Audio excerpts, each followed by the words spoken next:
Hi everyone, welcome back. I'm Michael Sandler, your host on Inspired Nation.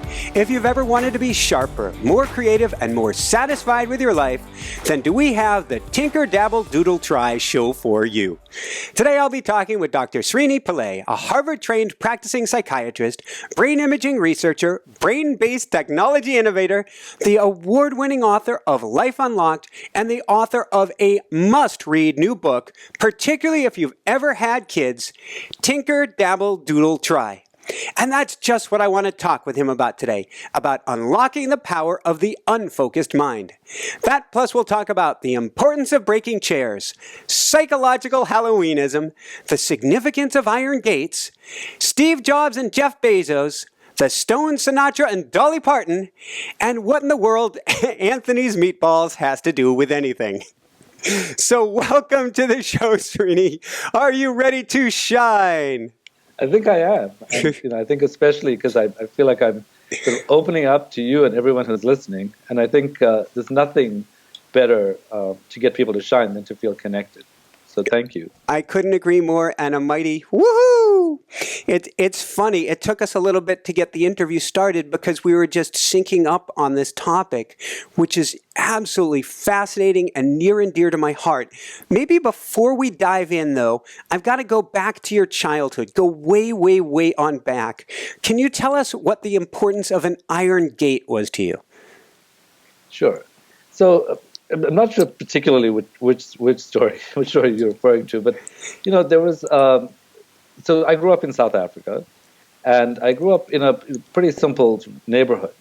And what was interesting to me, sort of growing up, was that my mom actually decided that she wanted us to feel special in this apartment, which was really it was just a flat. There was nothing fancy about it at all.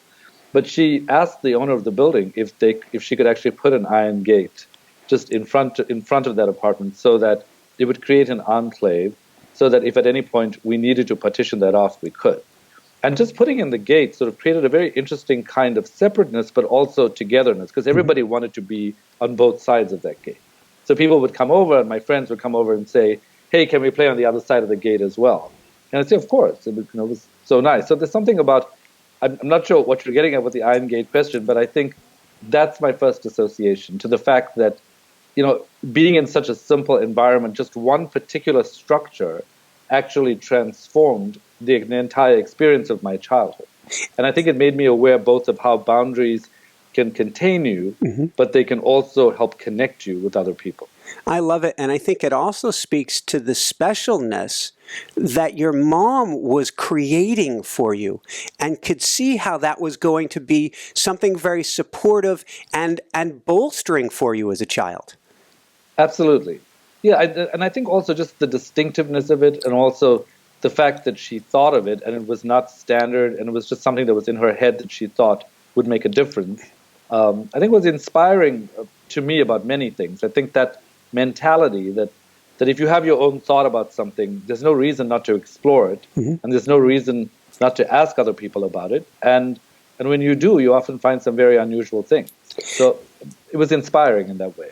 When you were a child, since we're going to be talking about both focused mind and unfocused mind growing up, were you a very focused child, or were you looking at everything in the world around you? I think I was both. So I think I was very focused when it came to a particular activity. So if I was playing a game, I was focused on the game. If I was, playing Monopoly, I'd want to win it. If I was, and I didn't always, but I tried to focus on what was going on. If I was running around and playing a game, I focused on the aim of that game. But I did so many different things because as a child, I not only sort of worked with school, with school stuff. I played a lot of sport. I played the piano. There are pictures of me wandering around with a camera, sort of, trying to capture everything in sight. So I think, like all children, I had this kind of unbridled curiosity, and I felt really fortunate to have had that encouraged. And I think one of the things that inspired me to write this book was the fact that I think as adults we give up this curiosity, and we feel somehow that maybe children should have that, or that adults shouldn't be that curious. And I think when we give up that curiosity, we really sacrifice having a sense of wonder. And to me, having that sense of wonder is one of the most inspiring aspects of being alive. I love it. And so let's fast forward. Thank you for sharing. Let's fast forward from there, from one more story, kind of childhood going into adulthood, and this childlike eyes and curiosity, and didn't know you couldn't do that when you picked up the phone and called Harvard. Yeah, that was just sort of, when I think about it, it just sounds so incredible that I didn't bother to doubt what was happening. I was in a dorm room in Stellenbosch in South Africa. A lot of my friends were leaving to go to London. I really wanted to be in the US, and I didn't quite know how to get there. I'd heard of Harvard. It was mentioned in my final exam. I actually had an interviewer from NYU who said, you should be at Harvard. And I was like, oh, it sounds like a nice school. And so I went through an operator and actually connected. I just said, connect me with Harvard University. I didn't know what that was. And so they got me to the main campus. And the main campus was sort of like, what do you mean you're going to speak to the head of Harvard? And I said, well, I might as well go to the top and whoever's going to make this decision. And so they connected me to the medical school, and the medical school then connected me to the Department of Psychiatry. And the Department of Psychiatry, Joe Coyle, happened to be in his office on that day, picked up the phone. His secretary had gone to the bathroom. And I said, hi, my name is Srini. I'm sitting in South Africa, and I'm thinking, boy, wouldn't it be great to be at Harvard? And I thought, why not ask the head of Harvard how I can get there? And so he told me later he thought I was crazy, but he said, he was very decent about it. He said, why don't you send me your CV and send me a note and I'll circulate it. And, in a short while thereafter, I had an interview with Jonathan Cole by phone. And then I got a FedEx envelope saying, welcome to Harvard. And I just, I hadn't mentioned it to anyone because I thought everybody would discourage me. It sounded so crazy at some level. And yes, I had to have the credentials and I had to work hard and I did have the grades. But the point is, there are a lot of people with good grades all over the world. But not everyone with those grades would pick up the phone and call Harvard. And I think the message for anyone is that it's not just about Harvard, it's about anything. If you want something, there is no crime in being curious and finding out and trying to understand how you can get there. And if you're just stationary in life and you don't try to find out, then you're just going to be where you are still. And so what I would want to say to everyone is if there's anything that you're curious about, as exercise number one, why not take out a piece of paper and a pen and write down, this is the unusual call I'm going to make. Mm-hmm. And maybe it will be to a school you really want your kid to go to, or maybe it will be to some vacation place that you feel like you can't afford, but you just want to find out how much it costs because maybe you really think it would be great for the whole family to go there. So I think if you can just make yourself start this process, you'll start to see that there's no harm in asking questions. And you can always, and I think my sense is that it's not just about asking the question and then holding your breath. I think it's about asking the question with a sense of possibility. And what you were going to ask. I was just going to add, and I'm thinking of coaching clients of mine who I'm saying, go for that job that's a leap up, that's many steps up the ladder. If you bring the energy to it, forget about the rules for a minute. If you bring the energy to it and the excitement, which clearly you did, you said, how do I get into this place? Magic can happen. Absolutely. And I think part of it is that you sustain that energy and you communicate it. So the reason I say possibility, when I say possibility to some people, as I pointed out in the book, they roll their eyes. They're like, "Oh, what are you talking about?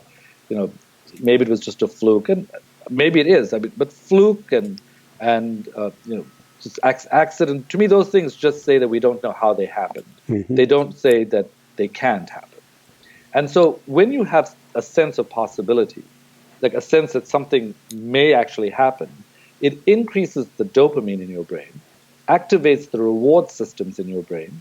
And also decreases opioids and de-stresses you. So because we have mirror neurons, mm-hmm. if I am in a state of possibility, part of the reason you will feel what I'm feeling is that your brain has neurons that can mirror what my emotional state is. So if I am feeling enthusiastic genuinely, and I'm feeling all psyched and not stressed, and you are with me, I'm going to be communicating that to you. And so I think in that instance, in anything, in the instance of the coaching clients or in the instance of calling anywhere, having that genuine sense of enthusiasm can actually change things. I'll give you a really simple example. Sure. I love food. So I'm one of those horrible people who doesn't order off menus. So if I go somewhere, I have this feeling about wanting to eat something, or if I know someone I'm with wants to eat something, I'll ask about whether it's possible. And I was sitting in a restaurant that I know in Italy, and I went in there, and it was funny because I just suddenly felt like having mushrooms. So, and because I knew that at a previous restaurant there were some really delicious mushrooms, I thought, why don't I just ask him if he's got any fungi? So I say, you have any mushrooms? And the chef comes over to me and he goes, I saw what you ordered, and there were a few celebrities in the room. And he pointed them out and he said, we have only a small order of mushrooms. But I know that there's one person in this dining room that loves food. I can tell that from what you ordered. And because of that, I kept those mushrooms aside for you. And it was such a loving gesture, but it really made me, it wasn't like I went in thinking, oh, let me be strategic about how to something. I just saw all the food. I was like, this Italian food is just amazing. I can't even believe it's so amazing. And so I felt connected with it. And obviously, I communicated it somehow by ordering what I ordered to the kitchen. And he thought, I've got a small order of fresh mushrooms I just got this morning. I'm going to make it for you. And so, woohoo! Yeah. I mean, I think that to the extent that we can, a lot of people are afraid to be enthusiastic. And if you look at the studies on worry, there's been more than 40 studies that have been studied in a meta-analysis. And they ask the question, why do people worry? And although the answer is a little bit dry, it's consistent across all studies, which is that people who worry want to avoid peak experiences because they are afraid of the peak to trough fall. So everybody has negative experiences in life. You lose people you love. You sometimes have this huge disappointment. Maybe you can't make a bill. That's a trough experience. And if you're busy being enthusiastic and you suddenly have this bad news, you have this big fall. And so what they find is that warriors try to keep themselves right in the middle so that when they fall, they don't fall too far. Now, this is protective at some level, but it also denies you the experience of actually delivering some kind of amazing experience to your life. And it is consistent with a theory called repetition compulsion, which is a theory that Freud and a bunch of other people sort of reflected on when they watched kids. And they looked at how kids play and they said, okay, this is kind of weird because if we're trying to understand why adults are how they are, why do kids, when they're in their cots, throw toys out of their cots? And they said, well, that's sort of a weird, it's like it belongs to them, but they're throwing it out. Then the even weirder thing is that they start crying after they throw it out. So they're like, okay, this is your possession. You threw out your possession, already bizarre. The next thing is you're crying about it, even though you threw it out. And then the mom brings the toy back, and then they get really happy, and then they throw it out again. And they were like, remote control. Right, exactly. But aside from the fact that there's this game going on with the mother, one of the things that they realized was that there was a very profound truth to this, which is that the human brain may be wired to master disappointment rather than seek fulfillment. As a result, we draw in negative experiences into our lives because we want to be really good at managing those things. The brain wants to say, listen, it's been really bad, so look how I got over this, rather than seeking out fulfillment. That is a radically different way of looking at the world. That throws the whole law of attraction, positive thought movement, flips it right on its head, that says, in a sense, we're going to feel more alive if we're risking the negative side of things. Right. If we're risking it, and what they wanted to say was that we should give up trying to just master disappointment and rather build in fulfilling experiences into our lives. So I think another thing that I would say at this point is, if you have a piece of paper and a pen or pencil out, build in one fulfilling activity into your week. Because it's astounding. When I ask people this question at seminars, I say, how many of you have done something that you truly love this week? Very few hands go up. People are, I'm too busy. I go to work, I come back home, I'm looking after the kids, I have to cook, you have to go out, you watch TV. I mean, it's fine, but there's no deliberate, I'm going to have a massage this week. I'm going to go I'm going to bicycle somewhere that I want to be. I'm going to be around flowers because that's what I love. Nobody thinks deliberately enough about seeking fulfillment. And so I would say that rather than falling into this default pattern of just trying to master disappointment over and over again, why not deliberately seek fulfillment?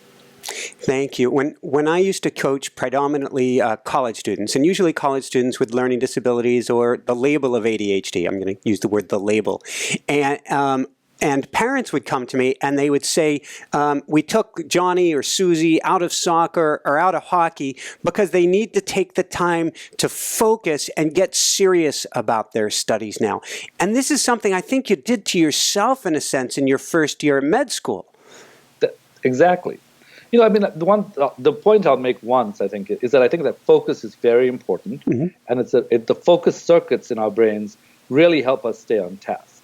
However, if you only use the focus circuits and not the unfocused circuits, it's like walking with one leg. Your brain requires you to use both focused circuits and unfocused circuits. And so in my first year at med school, it was actually my second year at med school, I was studying anatomy. I just totally focused on everything, but I didn't build in time for breaks. I didn't build in time for meditation. I didn't build in time for spending time with other people. And as a result, my grades dropped precipitously. It was only the following year where I said, okay, I'm not working for more than 45 minutes at a time. I'm going to start playing the piano more than I've ever played it. I'm going to play more sport. I'm going out with my friends. I'm going to start meditating. And I'm going to make sure that I get all my work done and set it out in a timetable. But at the same time, I'm not just going to make my brain sort of try to move through this drudgery and be absolutely sort of exhausted at the end of each day. I want to try to optimize my brain function, sort of the way in which you were talking about the way you read. It's sort of like you focus.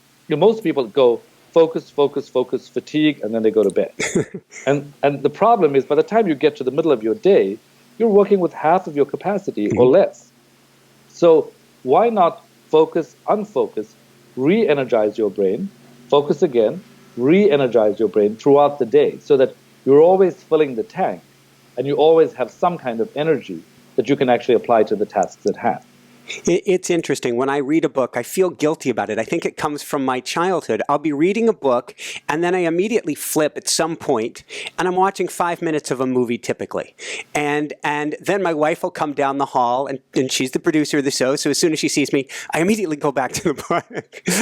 I want to hide that, and as soon as she's gone, I go back to the movie, and then I go back to the book. It's like I'm hiding the fact, but this is how I got through college, too, is Night Court on my black and white TV. And the reruns got me through, but it gave me the ability to actually super hyper focus and dive deep when I went in, but then come up for air and get as far away from it as I can for a little bit.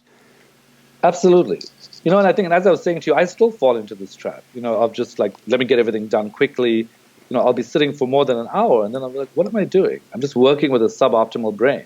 Which is why in the book I point out all these ways in which we can intelligently unfocus if we learn how to do this to stimulate the unfocused circuits. And when we do, we will be able to focus better when it's time to focus as well. So let's go from there. Let's talk about unfocus. I guess what we first need to address is the cult of focus. Because when people hear unfocus, they think that's an extreme negative taboo right now. Right. Well, so focus on the surface sounds great, and it is, as I said, but there are some problems associated with focus. So one of the things is that focus can actually drain your brain of energy. So a study, for example, looked at a group of people who were watching a video, as usual, and another group of people who were asked to super focus, like hyper focus. And what they found was after the study, they gave them all a moral dilemma to try to solve. The people who were watching as usual tried to solve it, and they tried to decide who to save. The people who were hyper-focusing couldn't care less. They were like, forget about it. I don't really care.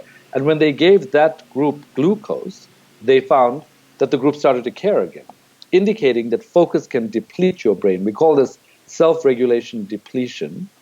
And because it can deplete your brain, it depletes the thinking brain, and you can't do what you want to do. So the first disadvantage of focus is that it depletes your brain. The second is that when you're super focused on something, you have blinkers on. So you don't really see what's happening in the periphery.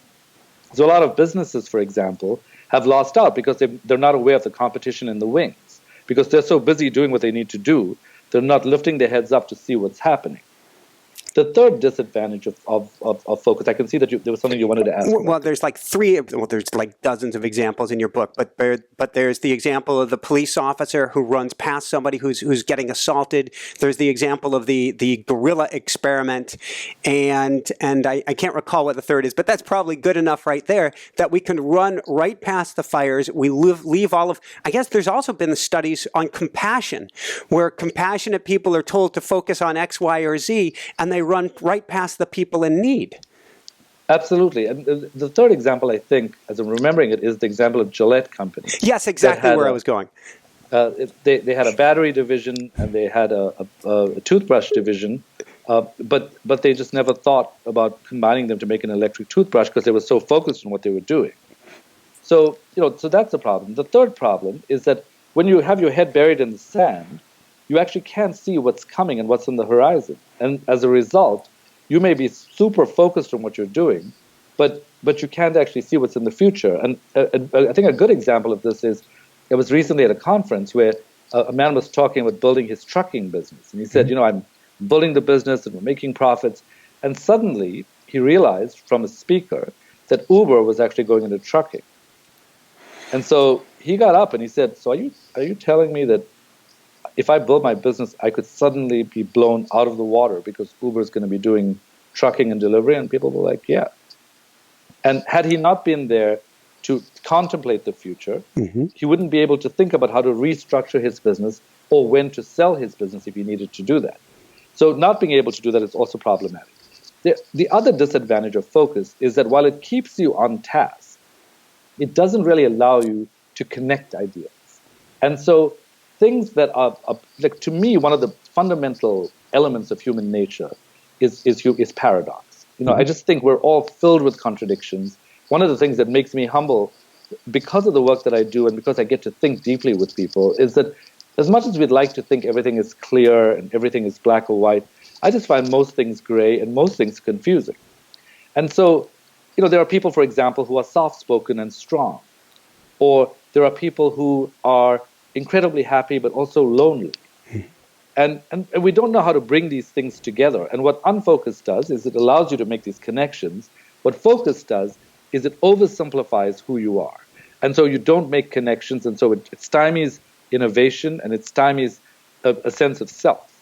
And I think the biggest issue for me in terms of focus as it relates to success is that success, as I said earlier, is really not about the method. Like, I've never met anybody, like Steve Jobs doesn't say he followed Bill Gates' method. Mark Zuckerberg doesn't say he followed MySpace's method. I mean, we learn from others, but eventually we've got to bring it back to ourselves. Now, the question is, how do you cultivate strong self-connection? Because the unfocused circuit is a key determinant of self-awareness and self-perception.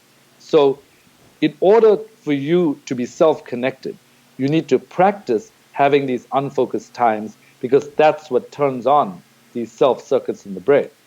The metaphor that I like to use here is that when you focus, your brain picks up elements of who you are the way a fork may pick that up. So it's like all the stuff about you that you think is concrete. Maybe your gender, maybe your age, maybe your job, like a LinkedIn profile. And everybody knows the LinkedIn profile does not describe the essence of who we are as human beings. Unfocus invites other silverware to the table metaphorically. So it invites spoons for the delicious melange of flavors that we are. Maybe the scent of your grandmother influences your perception of the world, or maybe the smell of apple pie on a crisp fall day. It makes you remember something. These are intangible elements about who we are that are not represented on a day-to-day basis. So unfocus invites a spoon. It invites chopsticks to basically connect ideas across the brain. And it also invites a marrow spoon or a melon spoon, depending on your diet, which is basically a spoon that goes into all the nooks and crannies and picks out all these little fragments of memory. The first day you went to school, or when somebody shouted at you, or it picks up all this information. And so all of a sudden, you go from having a fork-based identity, which is very defined and LinkedIn-like, to a much more complex representation of who you are, which is that you can actually, you now have a fork-based identity plus spoon, plus chopsticks, plus marrow spoon, And if you look at the studies on how to achieve your goals, how the brain goes about achieving goals, one of the most recent avenues of study is that the brain requires a high degree of self-engagement. There need to be enough representations about who you are to reach your goal. It's not just, I want to make $100,000 more, or I want if it's your child, for your child to say, I want to do well at school. It's not just what you're doing, it's who you are. And so if you leave the unfocused circuits out, then you are leaving out who you are. And no matter what method you follow, you will not be present. And so what I would say to everybody is, the practical thing is, when we get to the techniques, is to remember that every one of these techniques is inviting more of you to the table. And so you can engage with whatever methods you have more powerfully. Beautiful. Thank you. And I'm going to want to dive into these techniques. Maybe we'll lay one last layer of background on top of this, which is what's cognitive rhythm and the DMN? Okay. So cognitive rhythm, so essentially, as I said, people often will just go focus, focus, focus, focus. But the brain really works optimally when there's focus, unfocus, focus, unfocus. So focus, tinker, focus, dabble, focus, try. Right? Doodle, focus, try. So cognitive rhythm is a combination of focus and unfocus that is optimal for you on any given day. And when this happens, the unfocused circuit is called the default mode network in the brain, or the DMN, which we used to think of as the do mostly nothing circuit. And this DMN is the same circuit that's responsible for self-representation, that enhances your creativity, that increases your clarity, and that actually acts like a time machine. So your brain is actually a time machine. It has a piece of it that's like a photo album, so a piece of it with all memories that are stored in your cortex or that are processed or consolidated in the memory center, which is called the hippocampus. It has a piece that's about being present. So it's like, if we're here now, I'm just present with you. And so it can act as a present machine, a past machine, and then it also has a crystal ball function, which is a predictive function, because by collecting all the subtle data when the unfocused circuit is on, you collect all these puzzle pieces, and it puts together prediction algorithms. It puts together a formula for what might happen in the future. And those people who are good at this, people like Ray Kurzweil, who predict trends, these are the people who spend time in unfocus as well as focus, because they're looking at the higher level picture to look at the trends of what's happening. People like weather forecasters or satellites. What you're doing there is you're not just focusing, you're going way above the ground to try to understand what's going on. And so unfocus and the DMN allows your brain to convert it into the true time machine that it can be. And when we are in this state, we have a much better representation of past, present, and future. Beautiful. And it's I like what you're saying, that you take all the information in, but then you really have to step back, unfocus, get away from the problem, particularly if you're going to have any future predictability, to let the ideas come to you at that point. Absolutely. Well, what a lot of people don't realize is that most experts would say that 90 to 98% of mental activity is unconscious. And if you look at how the brain uses energy, the brain occupies just 2% of the body volume, but it uses 20% of the body's energy at rest. And effort tacks on only another 5%. So we spend our whole day, effort. This is not the major energy expenditure on the brain. The major energy expenditure is happening when you're in the off state. That's when the brain is shuttling ideas around. That's when it's collecting things, rejoining puzzle pieces, creating solutions that you might not otherwise see. And so it's this unconscious soil that we want to till. The way that I describe this to people often is I'll say that strategies are absolutely essential for any business, for running a family, for thinking about your future. Think of the strategy as the plant. That's the 2%. It's the soil that's the other 98%, which is the unconscious. And if you till the soil of the unconscious well, then your plant will grow in rich soil, the roots will spread, it will be steady, and it can grow very, very far. But if the unconscious is not well prepared, if the soil is not well tilled, it doesn't matter how beautiful your strategy is, it just won't take hold. And so I think what's really important for people to remember is if you're sitting down right now, if you made a to-do list or you decided, let's say you said, well, I want to raise my kid a particular way. And I want him or her to learn a musical instrument. I want them to learn to go to school. I want them to have after-school activities.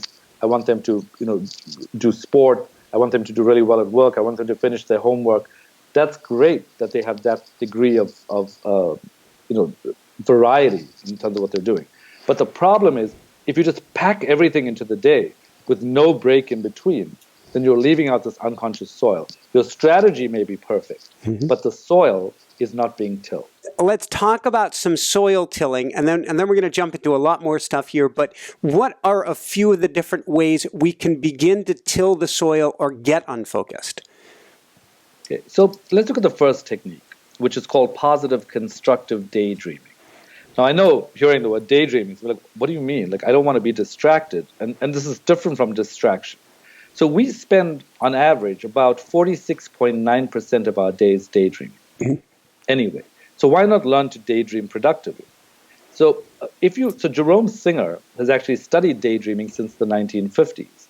And what he found was that if you slip into a daydream, it's like falling off a cliff. It's not helpful. If you are in a guilty dysphoric daydreaming, which is basically, I had too much to drink last night, I said stuff I shouldn't have said, and I'm worried about it all of the next day, and it just keeps on going on over and over and over, that's not helpful either. But what is helpful is positive constructive daydreaming. And there are three things you can do to start this process. The first is plan it.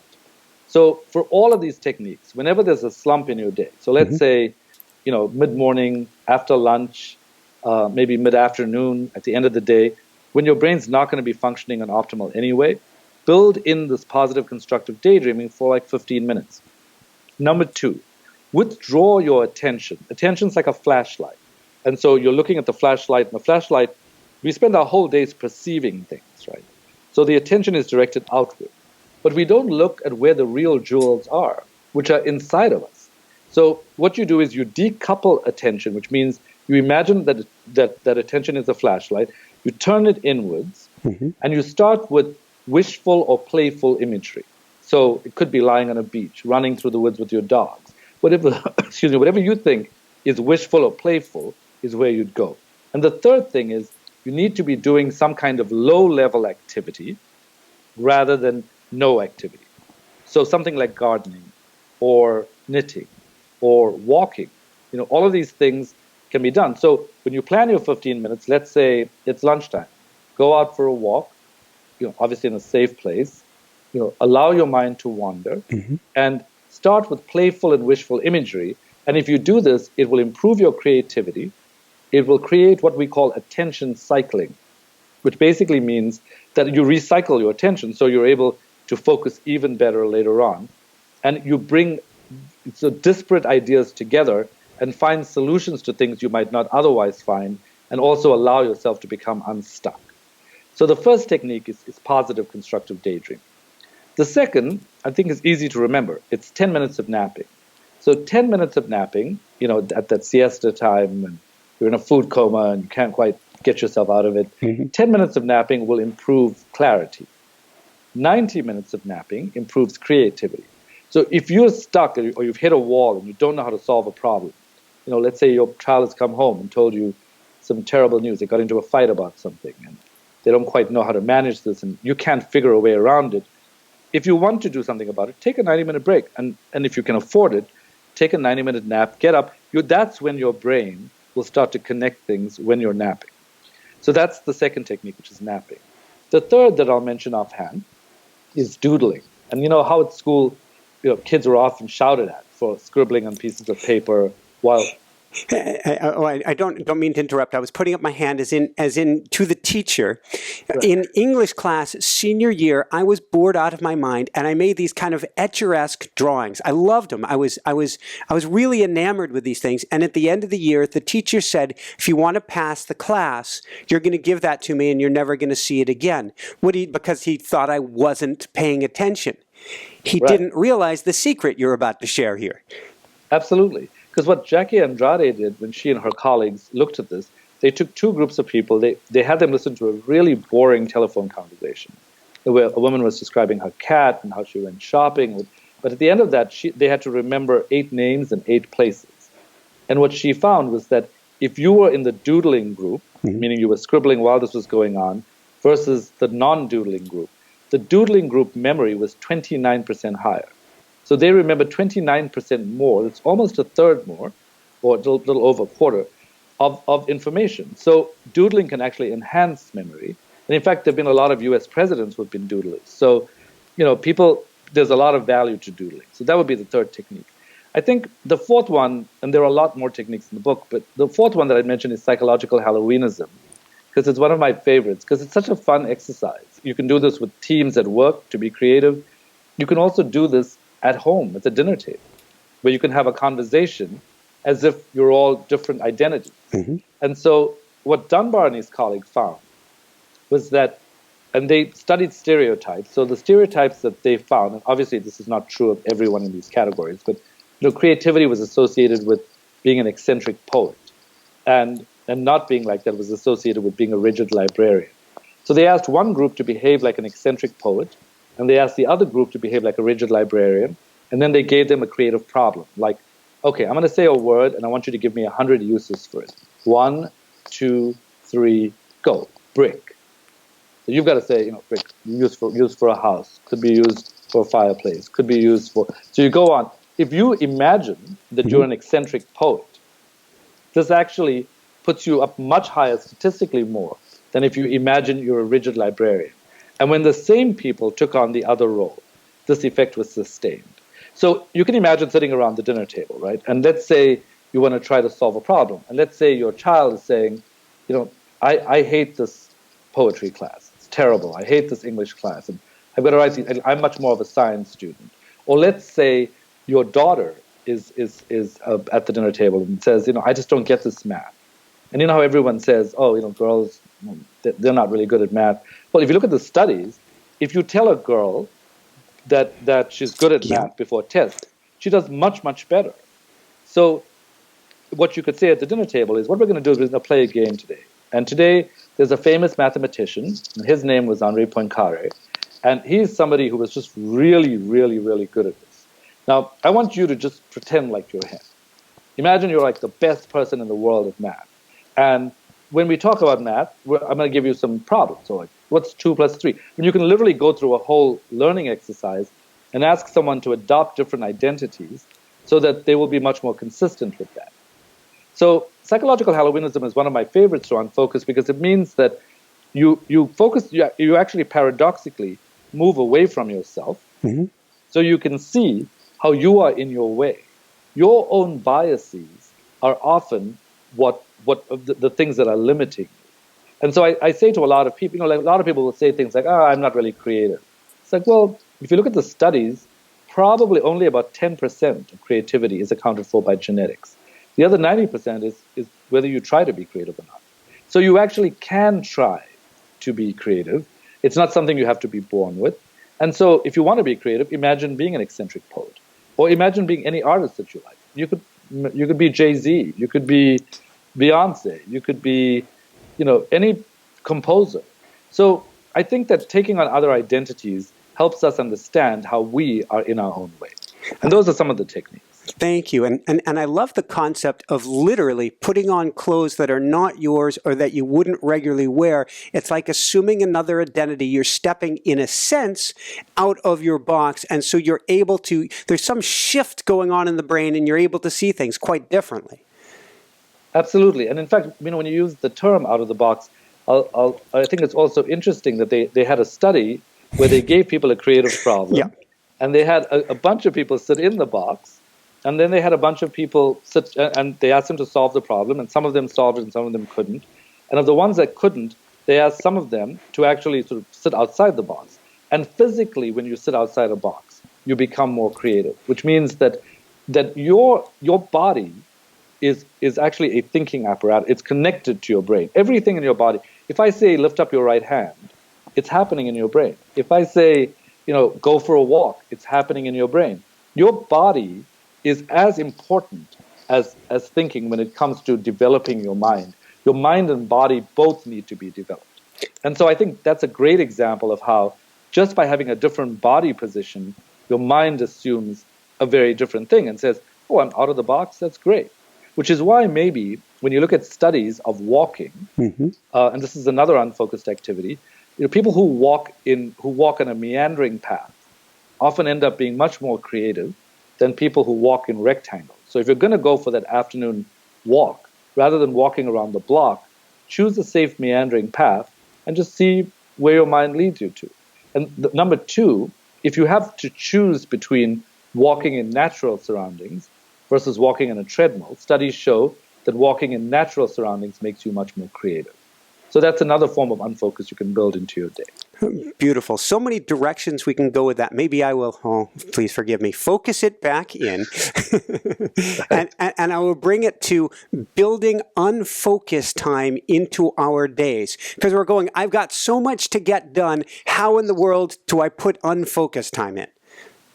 So I think in a number of different ways. So the first thing is I actually have an app. And when people get the book, it's something that we'd love to give away as well. And it's called the Tinker Table. And so what the Tinker Table does is it syncs with your calendar, it's a desktop app, and it will block off as much time as you want on as many days as you want, because it will find where there are gaps in your calendar so that you don't work back to back. And let's say you say block off 15 minutes on the next 5 days. It will go in and find where there are 15 and will block it off. And then you can choose which of these activities you want to do. So whether it's napping, or going for a walk, or positive constructive daydreaming, or doodling, you can choose that. So that takes the choice out of it, and I think it makes it much easier. I think what I suggest to people is, there's also a quick start guide, which really helps people understand how they can build this into their days. What you need to identify, I think, to start out is, when am I least productive in my day?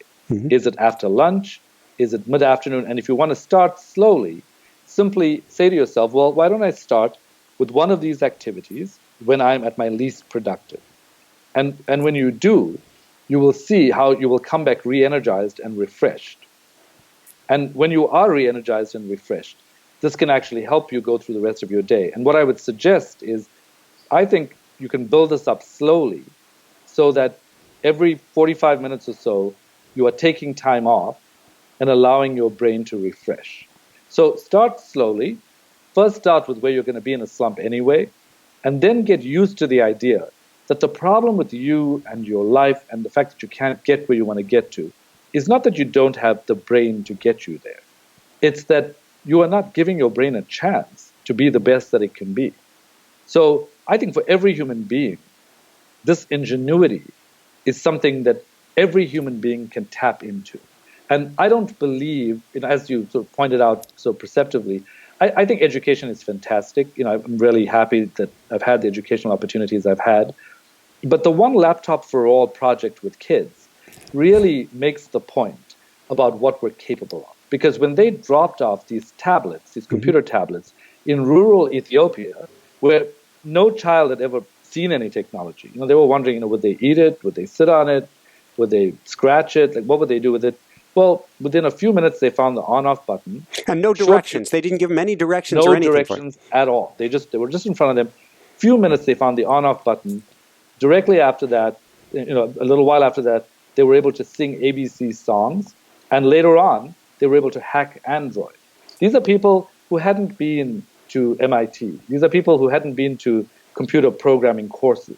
These are rural Ethiopian children who didn't know anything, but what they knew was what they wanted, and where they turned to was inside themselves. And I always say to people, even my students now, I say, remember that education is a framework, and that really the ingenuity lies within you all the time, every day. And that's something I would really want to say to everybody, that without the unfocused circuits, we lose touch with this ingenuity. We ask everybody, how do I do this? And people ask me to write about stuff like this all the time, right? 3 ways to manage change, 3 ways to manage fear, 3 ways. I love teaching these frameworks, but what I always want to remind people is the power is inside of you. In the same way that rural Ethiopian kids can figure out how to hack Android, you can do much more than you realize you can do. Woo! So let's go there on the educational side of things for a minute, which is when I was in grad school, we had a lot of students coming over, particularly from Asia.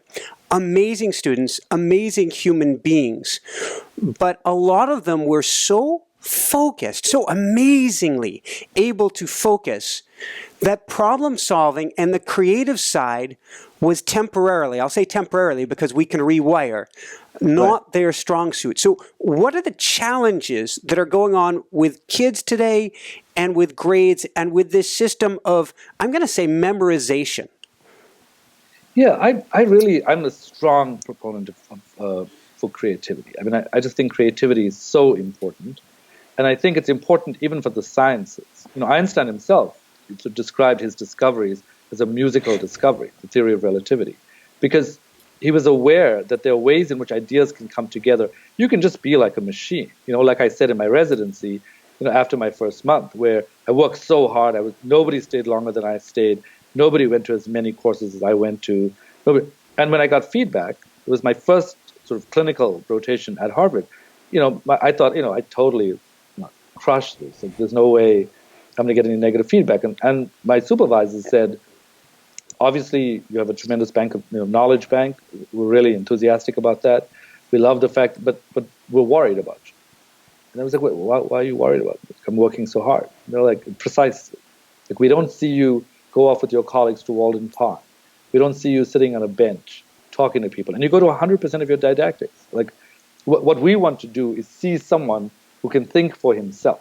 Mm-hmm. And you could go to any school and learn how to memorize stuff and just absorb stuff. But what we want you to do is we want to develop you as a critical thinker. And to be a critical thinker, you need to decide for your own life what works and what doesn't work. Don't just follow the structure that we've laid out, because that structure is just there as a guide. We want to see your ingenuity.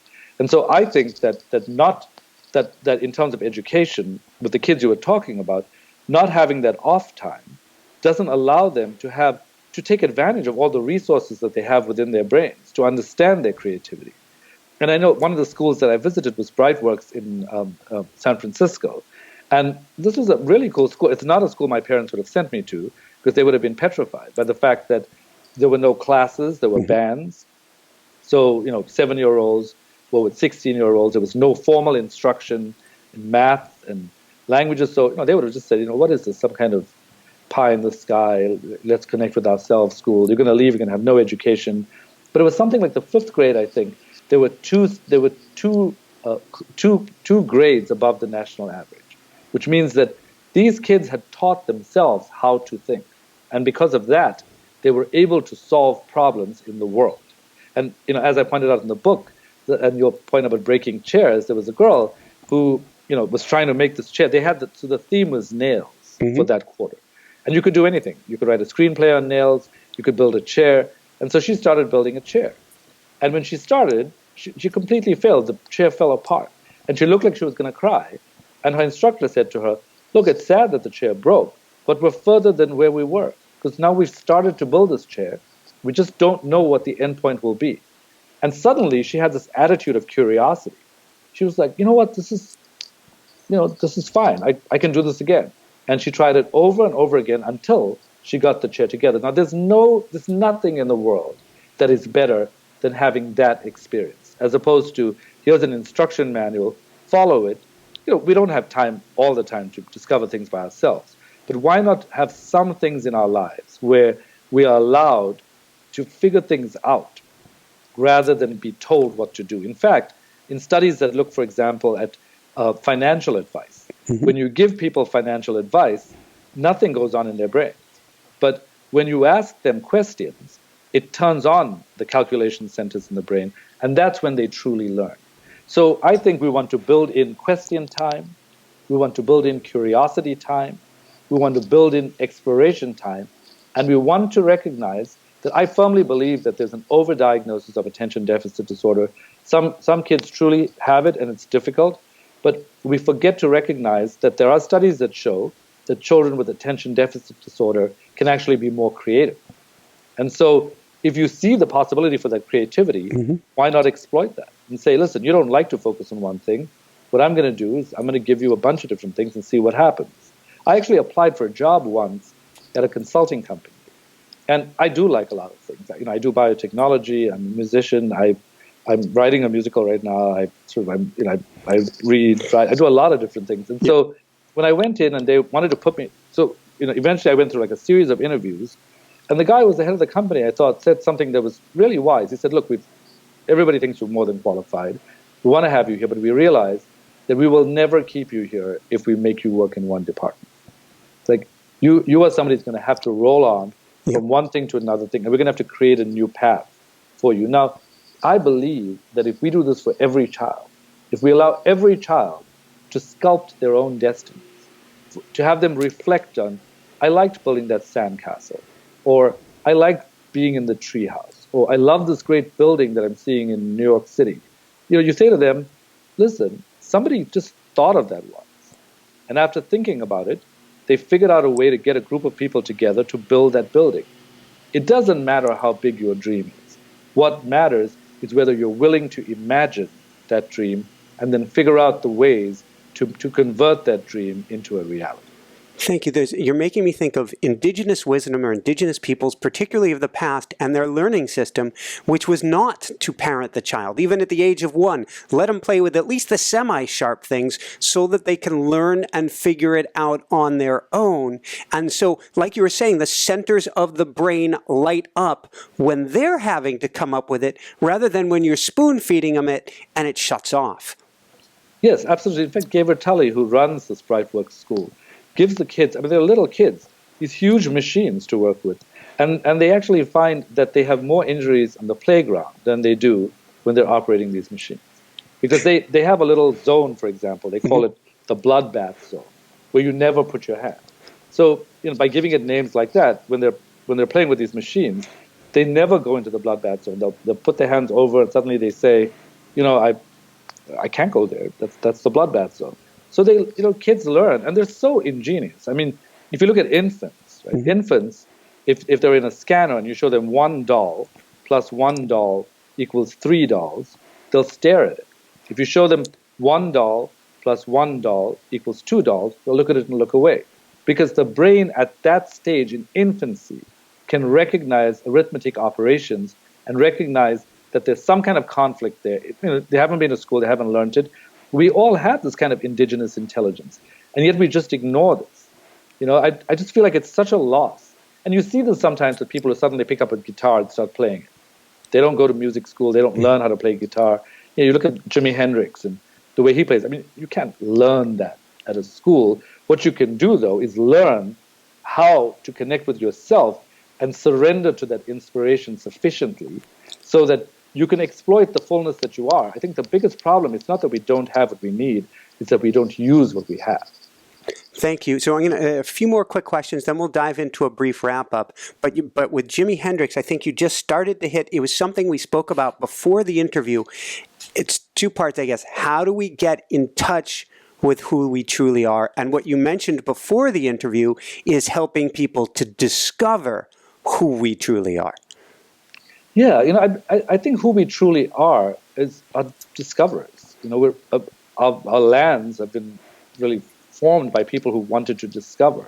Everything in human relatedness is about discovery. So I think we're not static. So the brain has the ability to change, called neuroplasticity. It means it's always changing. So discovery and curiosity is a natural part of who we are. And studies show that you can learn to discover this in a number of different ways. With kids, for example, with ADHD, if you engage in rough and tumble play, like play wrestling, it improves their attention. So discovering who you are involves not just focusing on different things and knowing what career you want, for example, but also building unfocused times to activate this ingenuity, activate this feeling of discovery, and to never feel like you have to stop and be like, oh, here I am. It's like you can't actually do that. Who you are is, I think, always a work in progress. And I think for every human being, if we can accept that who we are is an evolution, and that evolution is a discovery process that we have the ticket to. Like you have the ticket to your own discovery. You just don't use it enough because you're caught up in the practicalities of life. And I think it's hard for people to let go. It's very hard. Like one of the reasons I gave a talk on this once at London Business School, and someone said, look, I buy this whole idea. I definitely get my best ideas in the shower. I get my best ideas when I'm on a walk. But I feel so guilty when I'm letting my mind wander. And why do I feel so guilty? And basically said, how much time do you have? But one of the formulations around this is something that Kierkegaard talked about, which is that even though we say we want freedom, freedom creates dizziness. And this dizziness is what we call anxiety. So we feel like we are without gravity.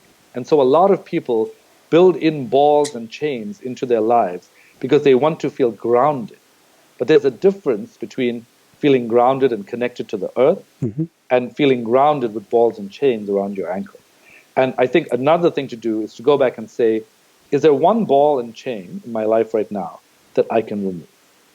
Because if we all paid attention to the weight that we add to our lives, and we all paid attention to the fact that we are afraid of the unbearable lightness of being, then we might actually venture to remove one heavy weight at a time so that we can begin the discovery process. Thank you, thank you, thank you. Going back a few steps, and we'll talk about the breaking of tables. The importance of these two concepts to me really go hand in hand of the positive side of failure and self-forgiveness.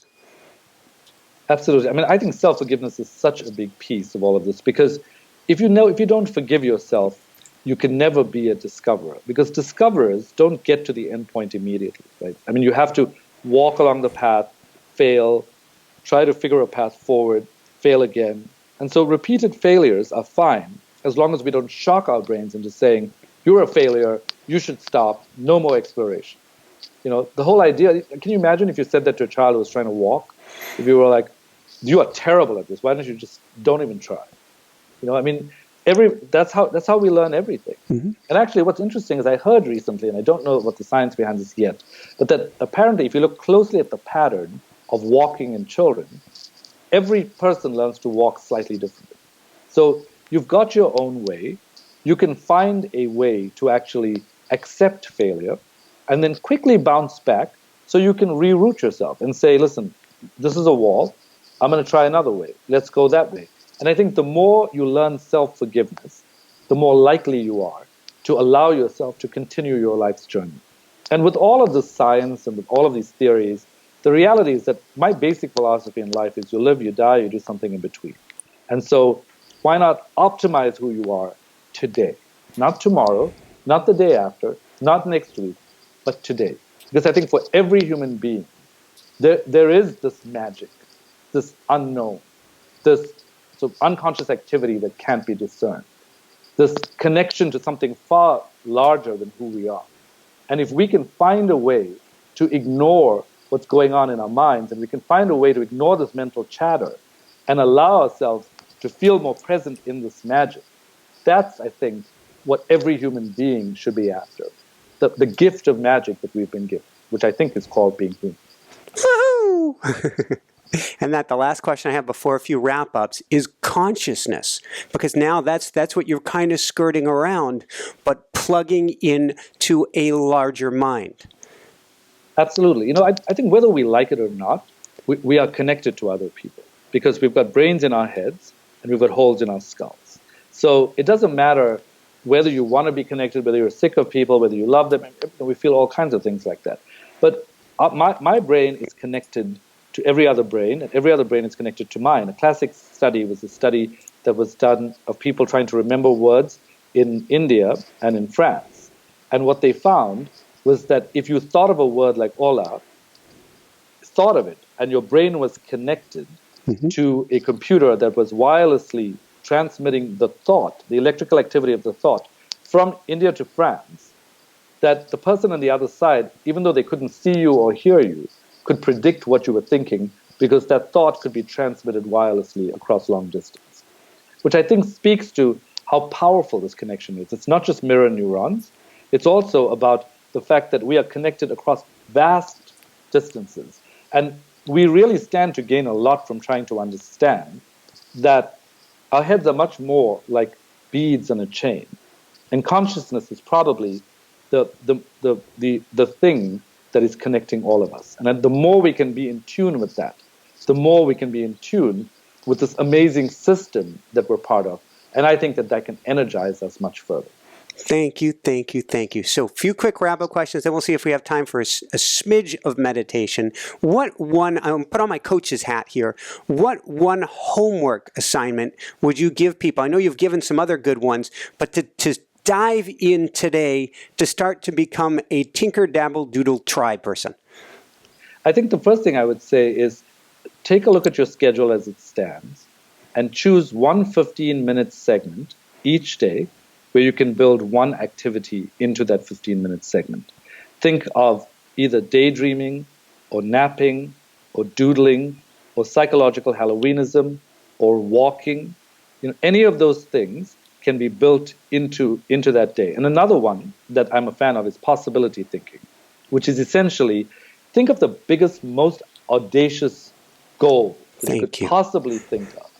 And when you think of that goal, write it out and spend 15 minutes a week simply thinking about it. And be wild about it. Say, my goal is for my kid to be completely self-connected, to go to a particular school, to manifest his or her brilliance. It's for me to feel 10 times happier in the next month. Make the goal really audacious. $1 million, $1 billion. Anybody who has any of these things has imagined that this is possible. And using possibility thinking, if you can have this audacious goal, build it into your day by simply thinking about it. Remember, you may think you want something, but if you don't give it the time, the brain doesn't have the ability to conjure up what it needs to conjure up to take you to your goal. So my big ask would be honor your ingenuity by building in unfocused times into your day. Thank you. What would your big ask be for parents to help their kids? I think the first thing I would say is recognize that you have this amazing gift of being in charge of a brain that is part of the same stream of consciousness that you are part of. And so I think that one of the things you want to encourage in kids is a lifetime of curiosity. And I think you can do that by creating Curious George times. You can do it by sort of saying, today we're going to be doing adventures out to find dinosaurs. You can build it into your day-to-day activities, but let the theme be curiosity. And I think if you raise your kid with this notion that curiosity will always drive you further, and discovery is your life-given gift, that you have the capacity to discover things, I think there's a game that you can play, like an Easter egg hunt, where you can say, I want you to hide 10 things in the room. And say, I've got 3 things hiding in the room. I want you to find all 3. And they find 3, and you say, I want you to find 2 more. And then they find 5, and you say, I want you to find the rest. And they say, how many? And you say, imagine. And if they stop at 6, you say, you see, because you imagined that it stopped at 6, you stopped at 6. But if you actually believed that there was something out there, you would have gone out and found it. So I think you can build these kinds of games into people's lives. And I think if you're with an adolescent, or who's not going to play games like this, I think one of the things you can do is frame everything in terms of curiosity, failure, and recovery. And the ability to be transparent doesn't mean you share everything you think of, but it does mean that you come to terms with yourself in an honest way, and you can communicate that. So I think opening up the line of communication is an invaluable resource to a child who is just beginning to understand their paradoxes. And I think while at some level we want clarity in children, at another level we want them to understand that the world is as it is.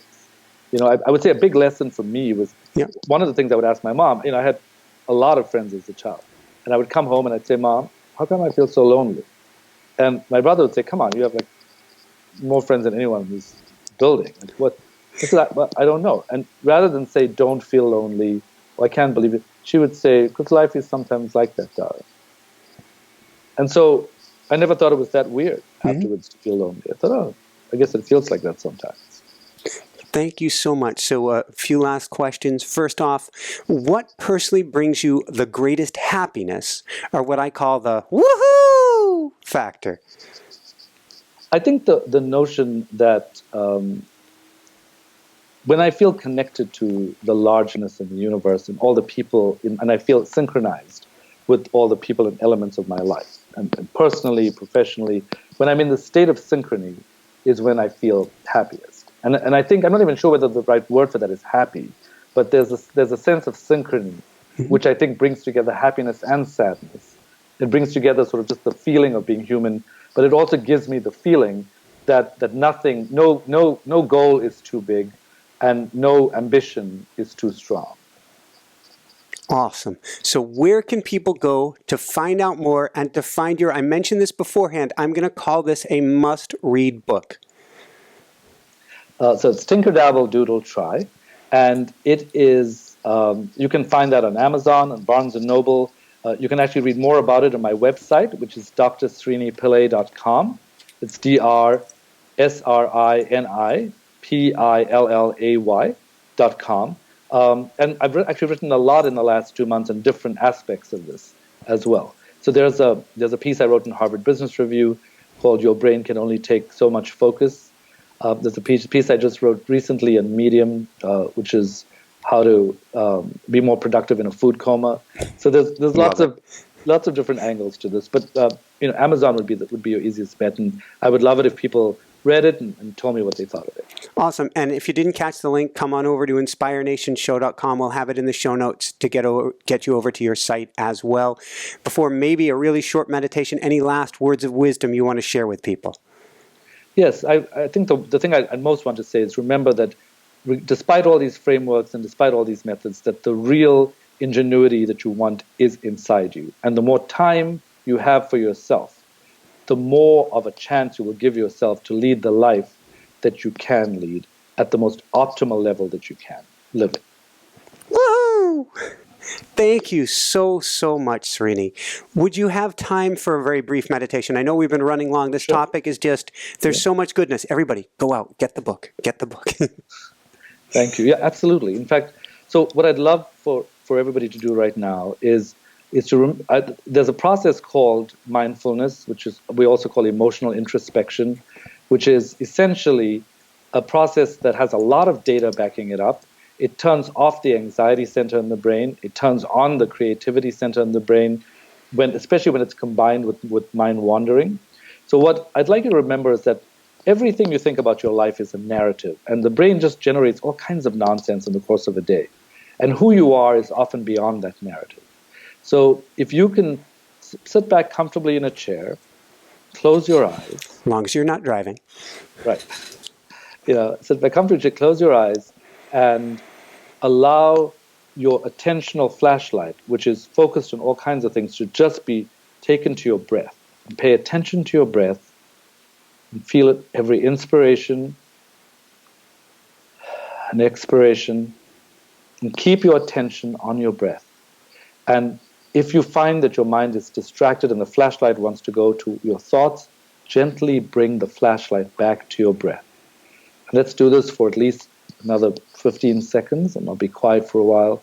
Just allow that flashlight to be on your breath, every inspiration, every expiration. And remember that what you are doing is living beyond your narrative into the fullness of who you are.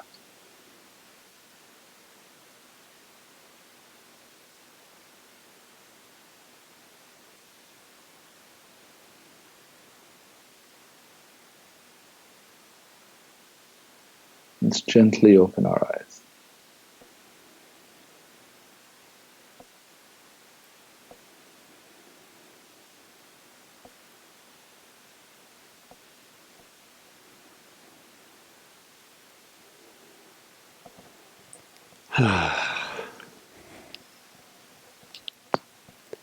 Thank you so much, Srini. Thank you. I can't even thank you enough just for the experience of interacting with you and the presence of people I can already feel, which is pretty amazing. It's been an honor, a treat. We support you and your work so much. Thank you very much. And the honor is truly mine. Thank you. We got to crank it back up for the finish. For everyone out there, this is Michael Sandler saying, be well, have fun, get tinker, dabble, doodle, try, and begin unfocusing today and shine bright. Woohoo! Thank you so much, Srini. Thank you very much, Mike. It was such a lovely interview. It flowed so effortlessly. I really appreciate that. It goes both ways. And yeah, I was looking at the clock and I'm going, wow, because that's relativity. When you're in the zone, you have no idea. Thanks so much for watching. If you enjoyed it, be sure to like below. Also, leave your comments. Have some real fun with it. Subscribe to our channel where you're going to get more great videos, more interviews coming up. And check out our website, inspirenationshow.com. That's where you'll find tips, blogs, information, videos you won't find anywhere else, and useful and helpful resources to really help you kickstart your life and to shine bright. Thanks so much again. Thank you for your support. Like, comment, subscribe. See the website. Thanks so much and have fun. Of course, shine bright. Woohoo!